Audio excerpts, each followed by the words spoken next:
Perkhidmatan tren KTM komuter bagi laluan Pelabuhan Klang KL Sentral Tanjung Malim kembali beroperasi sepenuhnya mulai jam 6 pagi tadi. Ini selepas kerja baik pulih melakukan rosakan talian atas antara stesen Subang Jaya dan Batu 3 disiapkan pada jam 11.10 malam semalam.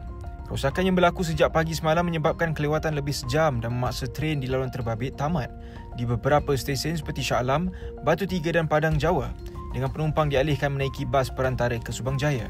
KTMB mengucapkan terima kasih kepada penumpang atas kesabaran sepanjang gangguan dan menegaskan komitmen untuk terus menambah baik mutu perkhidmatan demi keselesaan serta keselamatan pengguna. Tahukah anda berapa kali jantung kita berdenyut dalam sehari? Hampir 100,000 kali. Dan masa tidur, kadar denyutan jantung adalah rendah. Jantung kita berfungsi seperti enjin. Ia sampaikan darah beroksigen ke seluruh badan berterusan dan mengeluarkan karbon dioksida. Bila darah tak berapa lancar ke jantung, akan menyebabkan pelbagai masalah kesihatan seperti darah tinggi, penyakit berkaitan dengan jantung dan lagi. Tesli Dungeon membantu melancarkan pengaliran darah. Ia mengurangkan bebanan jantung. Tesli, teman kesihatan anda.